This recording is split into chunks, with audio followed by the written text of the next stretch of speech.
नमस्कार, मैं आशीष नौटियाल और आज हम बात करेंगे देवभूमि उत्तराखंड के एक महत्वपूर्ण और बेहद चर्चित मुद्दे पर।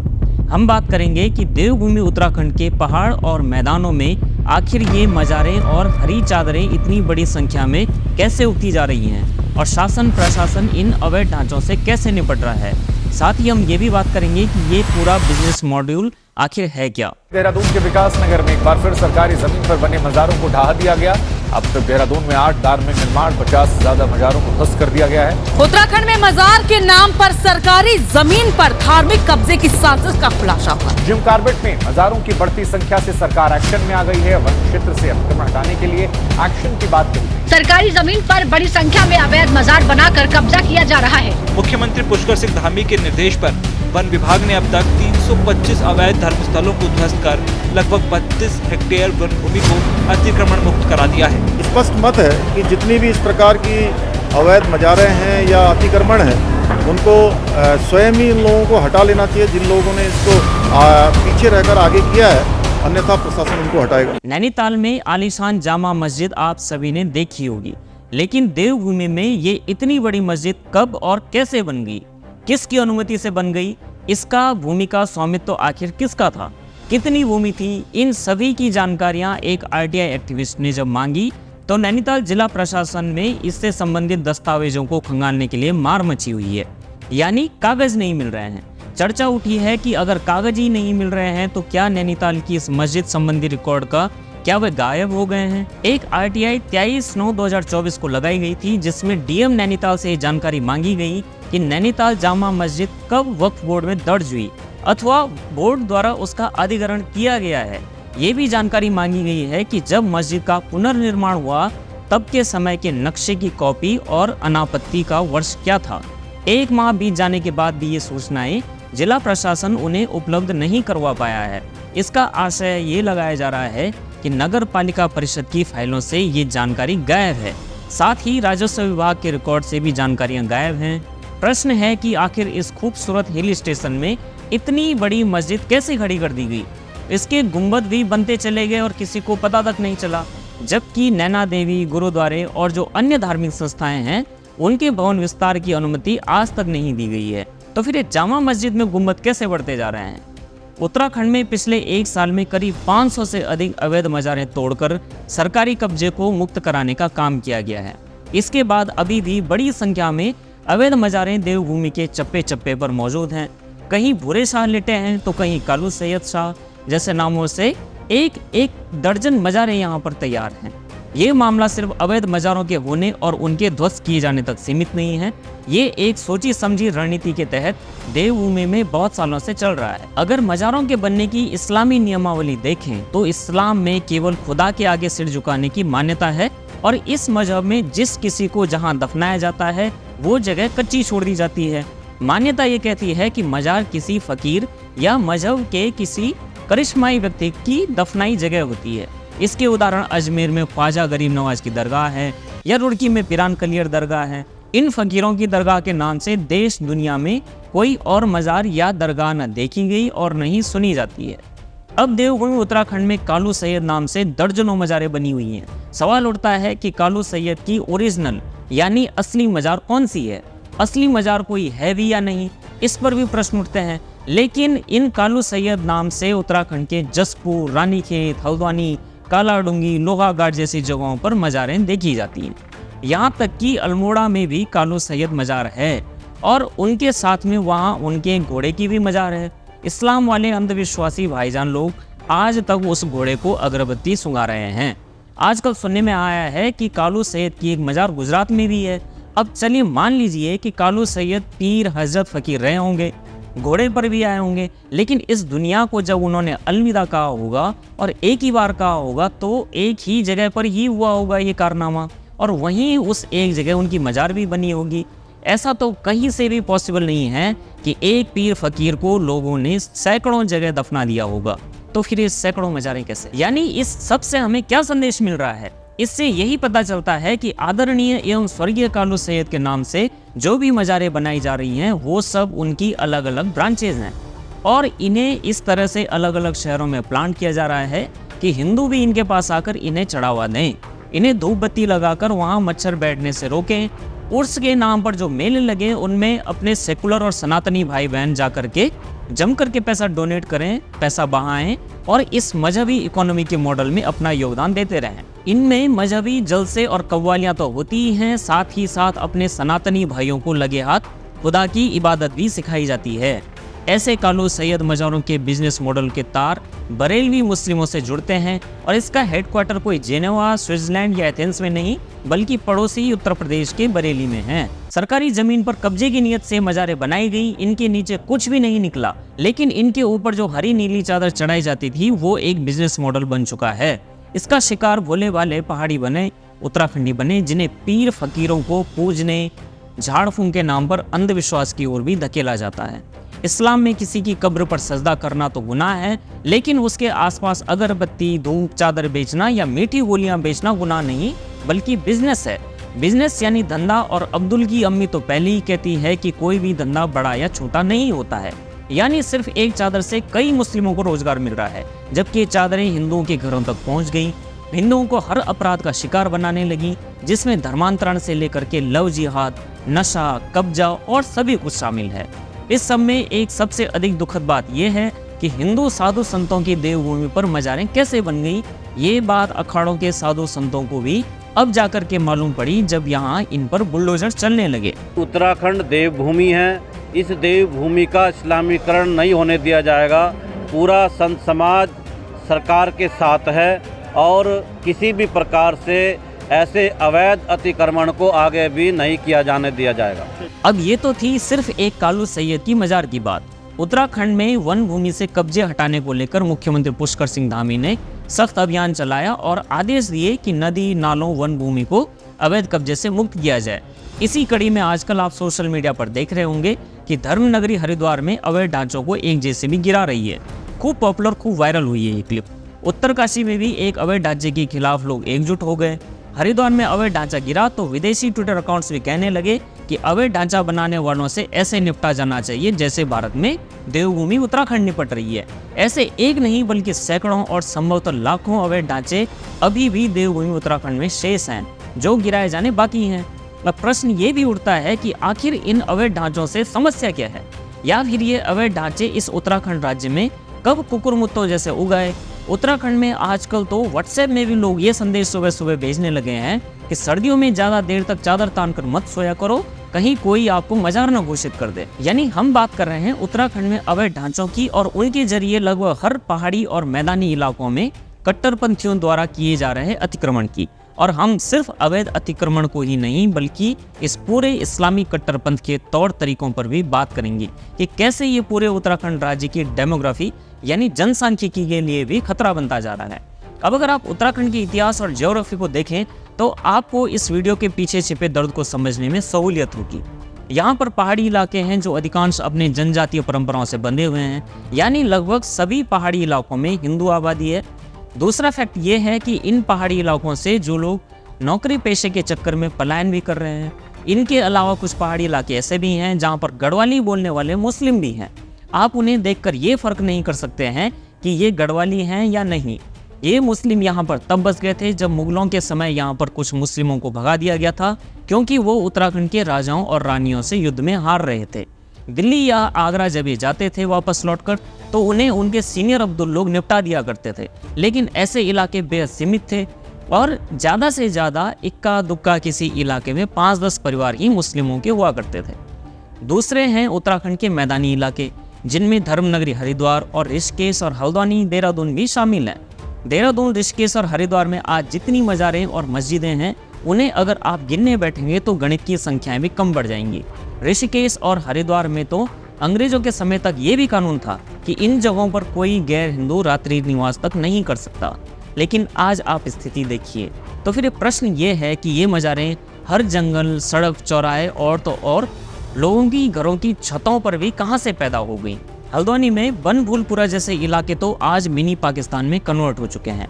आप हर महीने सुनते होंगे कि अवैध अतिक्रमण हटाने गए लोगों को या तो पत्थरबाज मिल गए, पत्थरबाज सड़कों पर उतर आते हैं उनके खिलाफ। इन्हें सहारा देने के लिए कभी अदालतें तो कभी BBC जैसे ग्लोबल मीडिया वाले भी सामने आते रहे हैं। कभी कहा गया कि ये बेचारे सर्दियों में कहाँ जाएंगे, तो कभी इस्लामोफोबिया के भी आरोप लगाए जाते हैं। लेकिन इन अवैध ढांचों को गिराने और सरकारी जमीनों को कब्जे से मुक्त कराने के प्रयास निरंतर जारी हैं।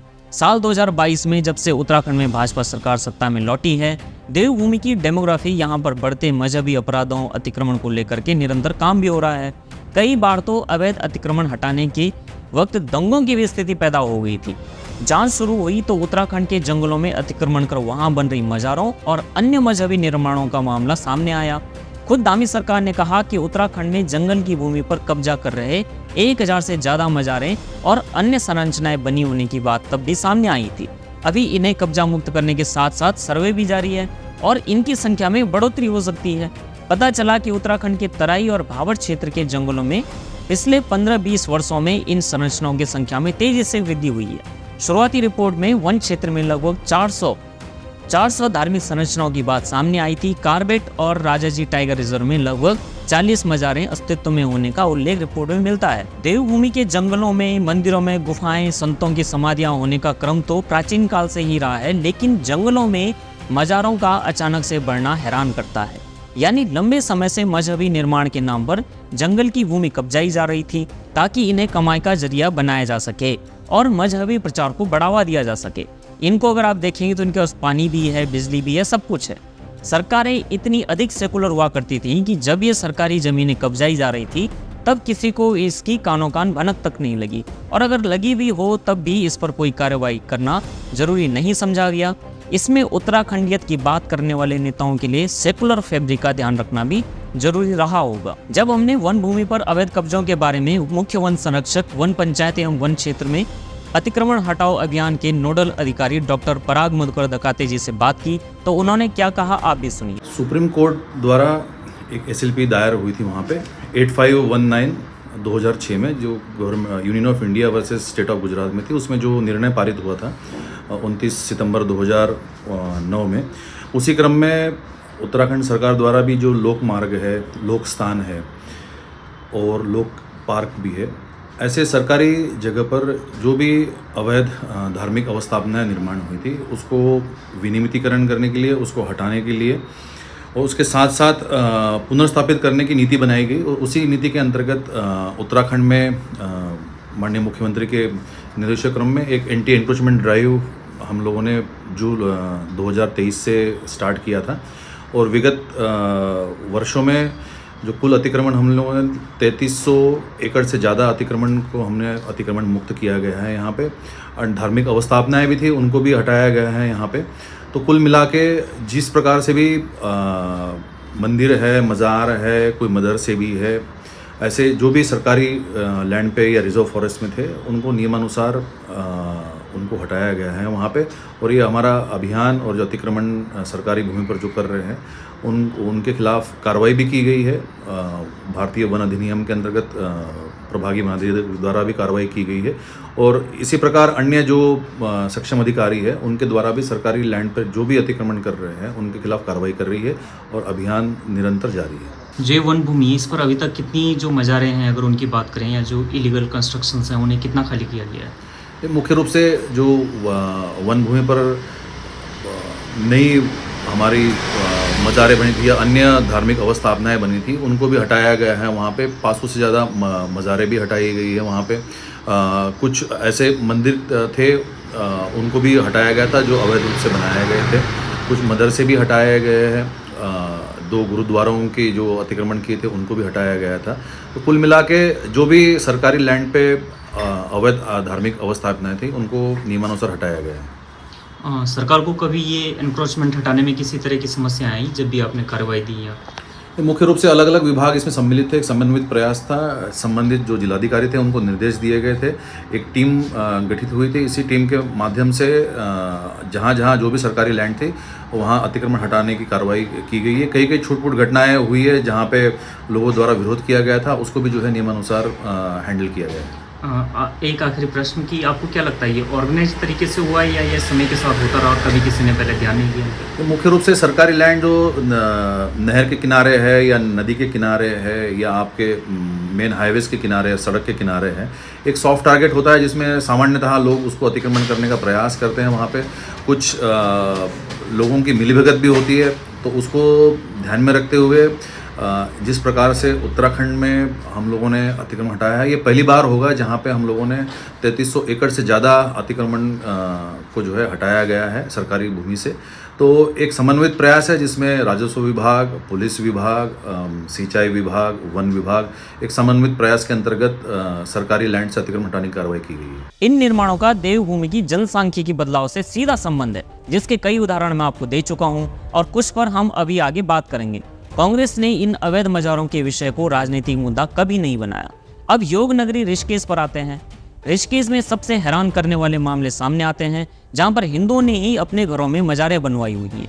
यानी हिंदू और पहाड़ी हिंदुओं से बड़ा सेकुलर तो कोई और धर्म है ही नहीं। यहाँ पर पहाड़ी गढ़वाली लोगों ने पीर बाबा को भी अपना लोकल देवता मान रखा है और जीसस को भी अपना देवता मानते हैं और हालेलुया कर रहे हैं, यानी सेकुलर और एकदम इंक्लूसिव। इसकी वजह ये नहीं है कि इन्होंने इस्लाम को अपना लिया है, इसका अर्थ ये है कि उन्हें ये यकीन दिलाया गया है कि नहीं इस्लाम और नहीं ईसाई कोई बाहरी धर्म है। उन्हें ये यकीन दिलाया गया है कि ये पहाड़ियों के ही प्राचीन देवी देवता हैं, जो समय के गर्भ में कहीं छिपे हुए थे और अब कली काल में ऊपर आकर के उछाल मार रहे हैं। आप YouTube पर गढ़वाली में पीर की जागर और ईसाइयों के यहोवा की आरती भी सुन सकते हैं। ये इतना भयानक षड्यंत्र है कि मुस्लिम खादिम लोग सीधे साधे हिंदू गढ़वाली महिलाओं को बरगलाकर उनके घरों में घुसपैठ करके उनकी संपत्ति पर कब्जे कर रहे हैं। कुछ लोगों को उन्होंने चावल देखने के धंधे भी सिखा दिए और धन की उगाई का धंधा भी शुरू करवा दिया। सनातन नगरी ऋषिकेश में ये एक बड़े षड्यंत्र का हिस्सा है और यहाँ मुस्लिम लोग इस तरह से स्थानीय लोगों का ब्रेन वॉश करके ही अपनी जगह बना रहे हैं। पिछले साल की बात है जब हिंदू संगठनों ने जिम्मेदारी ली और इन्हें हटाने का अभियान शुरू किया गया और पता चला कि लगभग हर दूसरे हिंदू के घर में ऐसी मजारें बनी हुई हैं। ये पहाड़ी हिंदू हैं जो ऋषिकेश में रह रहे हैं। वरिष्ठ पत्रकार दिनेश मानसेरा जी लंबे समय से देवभूमि उत्तराखंड में अवैध मजारों और उसके बिजनेस मॉडल पर काम कर रहे हैं।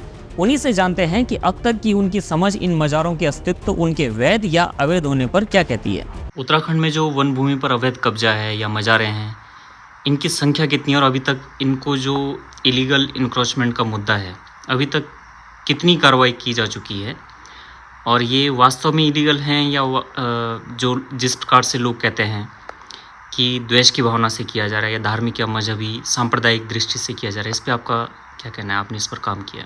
देखिए, जो हम लोगों ने सर्वे किया था कि उत्तराखंड एक देवभूमि राज्य है, ऐसा माना जाता है, सब लोग बोलते हैं, सब इसे स्वीकार भी करते हैं।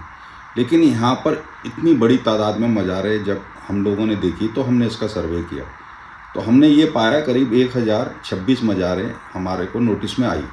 जो सर्वे हमने किया उसकी हमारी जानकारी में आई, तो उसके आधार पर फिर जब ये विषय सामने सरकार के सामने आए तो सरकार ने इसके ऊपर वन विभाग के जरिए कार्रवाई शुरू करी, क्योंकि वन विभाग में सबसे ज़्यादा थी। करीब 540 तो वन विभाग के एरिया में अभी तक साफ़ की जा चुकी हैं, अभी भी और हैं यहाँ पे वन विभाग में। और ख़ास बात यह है कि फ्रेंचाइजी टाइप की मज़ारें हैं। कोई मज़ार अगर भूरे शाह की है तो 13-14 मज़ारें भूरे शाह के नाम से निकल रही है। कोई कालू सैयद है तो 17-18 मज़ारें जो है कालू सैयद के नाम से निकल रही है। तो इस तरीके की जो मज़ारें हैं या घरों में के अंदर भी लोगों ने मज़ारें बना दी, तो ये एक बड़ा चिंता का विषय था। तो क्योंकि हम ये मानते हैं या हमने जितना अध्ययन किया है, इस्लाम के बारे में भी अध्ययन किया है, कि कोई भी मुस्लिम जो है वो किसी भी मतलब खुदा के अलावा किसी के आगे सजदा नहीं करता है। तो ऐसा माना जाता है कि ये मुस्लिम का एक जो खास वर्ग है उसने हिंदुओं को भ्रमित करने के लिए या बरगलाते हुए ये मज़ारें बनाई और वहाँ पे इसको एक बिजनेस मॉड्यूल की तरह इसको इस्तेमाल करने लगे। और जो जंगलों की मज़ारें हैं वो धीरे धीरे कहते हैं वक्फ बोर्ड की तरफ वो रजिस्टर्ड होने लगी। तो ये एक इंक्रोचमेंट तरीके का माना गया, तो जिसके ऊपर सरकार ने कार्रवाई की है। उत्तराखंड में सबसे ज़्यादा प्रभावित कहाँ पर, किन जिलों में या किन मैदानी या पहाड़ी के दृष्टि से? देखिए, मज़ारों की जो स्थिति हम लोगों ने देखी वो पहाड़ के सुदूर पहाड़ों में भी दिखाई दी हैं, लेकिन ज़्यादातर मज़ारें जो है नीचे के 4 ज़िले हैं इन क्षेत्रों में ज़्यादा दिखाई दी हैं। फॉरेस्ट एरिया में ज़्यादा हैं। अर्बन एरियाज़ में आप देहरादून की बात करें तो देहरादून शहर के अंदर ही 70 करीब मज़ारे हैं। तो देहरादून 70 किलोमीटर का देहरादून नहीं है, लेकिन वहाँ पे 70 मज़ारे हैं। तो आप औसत लगा लीजिए कि हर किलोमीटर पे एक मज़ार है। तो इतने यहाँ पे पीर और या संत क्या इतने थोड़ी ना हो गए होंगे जिन्होंने कि इनके मज़ारें बना दी गई। ये निश्चित रूप से ये एक अतिक्रमण का मैटर है और वो एक धार्मिक अतिक्रमण के रूप में हम इसे कह सकते हैं, या मज़ार जिहाद के रूप में हम इसको मान सकते हैं। तो जब भी इन पे कार्रवाई की बात आती है तो किस तरह की समस्याएं सामने आती हैं? देखिए, अभी तक जहाँ जहाँ भी मज़ारें हटी हैं किसी ने भी कोई विरोध नहीं किया, क्योंकि सबको मालूम था इनके अंदर कुछ है ही नहीं। ये एक भ्रमित करने का, खास तौर पे हिंदू संप्रदाय को या हिंदू धर्म के लोगों को भ्रमित करने का एक साधन मात्र है कि आप यहाँ जिस मज़ार पे देखेंगे वहाँ हिंदू ही जाते दिखाई देंगे और मुस्लिम जो है बाहर अगरबत्ती बेच रहे होते हैं, कोई चादर बेच रहा होता है। तो ये एक तरीके से बिजनेस मॉड्यूल है और कुछ नहीं है। यानी ये मज़ारें सिर्फ एक अवैध कब्जे को या उसको घेरने तक सीमित नहीं है, ये एक लंबे समय से धीरे धीरे चली आ रही प्रक्रिया का ही नतीजा है, जिस कारण देवभूमि में अन्य किस्म के अपराध भी पनप रहे हैं। मज़ारों से यहाँ पर डेमोग्राफी परिवर्तन क्यों समस्या बनी, आगे हम इस विषय पर बात करेंगे। कुछ दिन पहले उत्तराखंड के ही चमोली जिले के व्यापारियों ने मांग की कि 31 दिसंबर तक मुसलमानों को चमोली छोड़ देना होगा। अगर मकान मालिक मुसलमानों को घर देंगे तो 10,000 रुपये जुर्माना देना होगा। ये वास्तव में लोगों की पहचान के सत्यापन की प्रक्रिया थी, जिसकी पुष्टि खुद चमोली जिले के जिलाधिकारी कर चुके हैं। ऐसा ही एक जुलूस साल भर के भीतर कई बार उत्तराखंड के ही धारचूला में निकला था, जिसमें देवभूमि से मुस्लिमों के सत्यापन और अवैध तरीके से बसे मुस्लिमों को निकालने की मांग उठी थी। सिर्फ धारचूला ही नहीं, पुरोला, बड़कोट, चमोली, पिथौरागढ़ यानी उत्तराखंड के करीब करीब हर जिले में ऐसी मांग उठती आ रही है। प्रश्न ये है कि आखिर इतने साल बाद ये सब लोगों को क्यों करना पड़ रहा है? कहीं ये क्रिया और प्रतिक्रिया का उदाहरण तो नहीं है? सदियों का आक्रोश और हर अपराध में किसी समुदाय विशेष के मन चले योग की भूमिका से लोग अब आक्रोशित हैं, गुस्से में हैं। सबसे पहले चमोली जिले की ताज़ा घटना की बात करते हैं। चमोली थराली में एक हिंदू नाबालिग लड़की के साथ कुछ मुस्लिम युवकों ने यौन उत्पीड़न किया और उसका अश्लील वीडियो वायरल कर दिया। इस घटना के बाद से स्थानीय लोग भड़के हुए थे। स्थानीय लोग समुदाय विशेष की तरह कानून तो हाथ में लेते नहीं हैं और न ही पत्थरबाजी करने सड़क पर उतर जाते हैं। इसलिए उन्होंने उप जिलाधिकारी थराली के माध्यम से मुख्यमंत्री पुष्कर सिंह धामी को ज्ञापन भेजते हुए कहा कि इस घटना के आरोपी दिलबर खान को फांसी की सजा होनी चाहिए। इसी घटना से कुछ दिन पहले ही इसी चमोली जिले के नंदानगर में सैलून में काम करने वाले मुस्लिम युवक ने भी नाबालिग लड़की से छेड़छाड़ की और जब तक उसके घर वालों ने FIR की तब तक मुस्लिम युवक अपनी दुकान बंद करके फरार भी हो चुका था। एक के बाद एक हुई इन घटनाओं के बाद उत्तराखंड की चमोली में खानसर टाउन में व्यापारियों के एक संगठन ने एक रेजोल्यूशन बनाया है, जिसमें कहा गया कि इस इलाके में रह रहे अवैध मुस्लिम परिवारों को अल्टीमेटम दिया जाए कि वे लोग 31 दिसंबर तक इस इलाके को छोड़ दें। अब ये तो थी सिर्फ चमोली जिले के सितंबर और अक्टूबर महीने की घटनाएं। ऐसे एक नहीं बल्कि अनेकों मुस्लिम उत्तराखंड के अलग अलग गाँव, कस्बों, जिलों, दुकानों, बाजारों में मिल रहे हैं, जिनके पास भारत की नागरिकता भी नहीं है। ये अपनी पहचान बदल करके कभी साधु के वेश में भिक्षा मांग रहे हैं, कभी कुछ काम कर रहे हैं, कभी अपराध कर रहे हैं। इसके बावजूद ये लोग उत्तराखंड में बसे हुए हैं और जमकर मलाई खा रहे हैं और अपराध भी कर रहे हैं। अब आप इन कुछ खबरों को देखिए। पहला, उत्तरकाशी में मस्जिद बनाने की साजिश, हिंदू संगठनों का विरोध प्रदर्शन। दूसरा, हरिद्वार में मजार ध्वस्त सरकारी जमीन पर कब्जे के लिए बनाई गई थी, प्रशासन ने चलाया बुलडोजर। नैनीताल में मुस्लिमों द्वारा की गई मां नंदा देवी पर अभद्र टिप्पणी, विरोध प्रदर्शन के 1 माह बाद रिपोर्ट दर्ज। मुस्लिम युवक ने किया नाबालिग से दुराचार, वीडियो वायरल होने के बाद अशांत हुआ थराली। देहरादून के रेस्टोरेंट और ढाबों पर थूक जिहाद को लेकर के पुलिस का सत्यापन अभियान। देहरादून में सैलून में छेड़छाड़, नाबालिग के साथ दुष्कर्म करने वाले वसीम रिहान को 20 साल कठोर कारावास की सजा, 52,000 का जुर्माना भी। चमोली जिले के गौचर कस्बे में हिंदू लड़के से मारपीट, सलमान के खिलाफ FIR दर्ज।